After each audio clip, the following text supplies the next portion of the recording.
байр суурь хуулийг судлуулах гаргаж буй зүүн алдаа засах боломж. Жишээ 2 дээр нэмэх нь 5 тэнцвэр 5.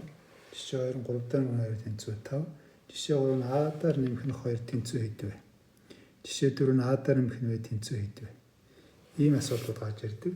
Анги агуулга өргөжж анги цаашаа гүнзгийрээ тусам бидний байр суурь хуулийн ач холбогдол мэгсэж байдаг. Тэгээ энэ байдлаар бид 2 дээр нэмэх нь 3 тэнцвэр 5-ыг 3 дээр нэмэх нь 2 гэдэг тэнцвэр 5 гэдгийг ялгаатай аим шиг тустай аим шиг авч үзэх нь бол арга зүйн зарим алдаанд үргэлжлээд төргөн. За энийг засах боломжууд бий. Засах боломжтой арга нь бол тоон хуудлынхаа хувьд байр суурь хуулийг багаас нь яхад төлөвшүүлэх явдал. Жишээлбэл 2 дээр нэмэх нь 3 бол 3 дээр нэмэх нь 2 гэдэг илэрхийлэлтэй тэнцв. 2-оос нь 3 гэдэг бол 2 дээр нэмэх нь за бүхэлдээ үзэх үед бол хас 3. Энэ хас 3 дээр нэмэх нь 2 гэдэг илэрхийлэлтэй тэнцв. Тэгэхээр бид хас 3 дээр нэмэх тоо нэмж чаддаг үед бол ингээд нэмэхэр хүүхд нэмээд идэг, инхээр эгэлзээд идэг гэдэг байдлаас салах бас нэг арга зам байгаа юм. За мөн А-даар нэмэх нь 2 илэрхийлэлтэй тэнцв илэрхийлэгчийг бол 2 дээр нэмэх нь А. За мөн А-даар нэмэх нь В-тэй тэнцв илэрхийллийн хичээл В дээр нэмэх нь А гэсэн. За 2-ыг үржих нь А-даар нэмэх нь В-г бичээд байгаа мөртлөө А-даар нэмэх нь В тэнцв 2-оор үржихээр бас хүүхд хэрэгцээ суучдаг. Энэ нь бол коммутатив байр суурь хуулийг л багасаа яах вэ? Сайн төлөвшүүлж эзэмших үгэн бас суудалтын дарагдаж байдаг юм аа. Цаашлаа бид нэр айлгын илэрхийлэл хэлбэрчлэх үед бол жишээлбэл 2 В дээр нэмэх нь 2 А-ны А-даар нэмэх нь тэнцв.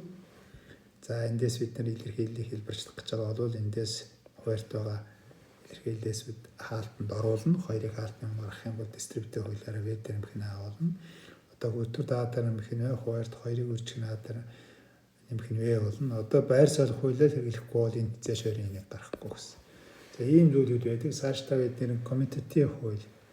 Дотроо тооны үйлдэл бүхэл тоо, тодорхой тоо, энгийн арга арснаа бодит тоо.